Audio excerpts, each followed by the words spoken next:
TV. Prashanth Varma, Teja సజ్జా తీసిన హనుమాన్ ప్రపంచవ్యాప్తంగా విడుదలై అందరినీ ఆకట్టుకుంటుంది. ఈ చిత్రానికి ఆల్రెడీ 250 కోట్లకు పైగా గ్రాస్ వచ్చింది. ఓవర్సీస్లో $5 మిలియన్ల పైగా వసూలు చేసిన సంగతి తెలిసిందే. నార్మల్ టికెట్ రేట్లతోనే ఈ రేంజ్ వసూళ్లను హనుమాన్ రాబట్టింది. ఒకవేళ స్టార్ హీరోల చిత్రాలకు పెంచినట్టుగా ఇష్టం వచ్చిన రేట్లుంటే ఈ పాటికే 500 కోట్ల క్లబ్లో జాయిన్ అయ్యేది. ఓవర్సీస్లో 10 మిలియన్లకు పైగానే క్రాస్ చేసేది. ఇక ఇప్పుడు ప్రశాంత్ వర్మ తన ఫోకస్ అంతా కూడా జై హనుమాన్ మీదనే పెట్టేశాడు. ఇక ఈ క్రమంలోనే జై హనుమాన్ సినిమాలో శ్రీరాముడి పాత్రకు మహేష్ బాబు అయితే బాగుంటుందని, మహేష్ బాబు చేయాలని తాను కూడా కోరుకుంటున్నానని ప్రశాంత్ వర్మ చెప్పుకొచ్చాడు.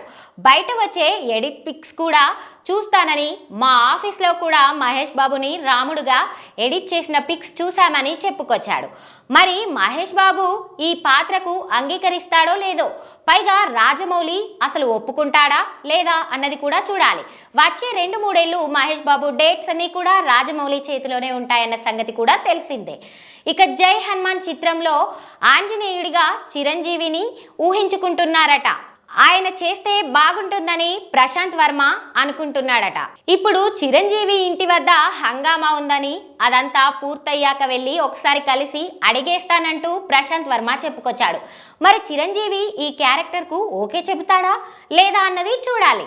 స్టార్ హీరోలు వచ్చినంత మాత్రాన తన స్క్రిప్ట్ను మార్చుకోనని ప్రశాంత్ వర్మ అంటున్నాడు. వారి ఇమేజ్కి తగ్గట్లుగా కాస్త అటు ఇటుగా మార్చేస్తాడట. మరి రాముడిగా మహేష్ బాబు, ఆంజనేయుడిగా చిరంజీవి అనే కాన్సెప్ట్ ఎంతవరకు నిజమవుతుంది అన్నది తెలియడం లేదు. స్క్రీన్ మీద చూడడం కాస్త కష్టమని కొంతమంది అంటుంటే, ఈ కాంబో అదిరిపోద్దని ఇంకొందరు అంటున్నారు. చూడాలి మరి. ఇది జరిగితే చూడడానికి 2 కళ్ళు సరిపోవనే చెప్పాలి.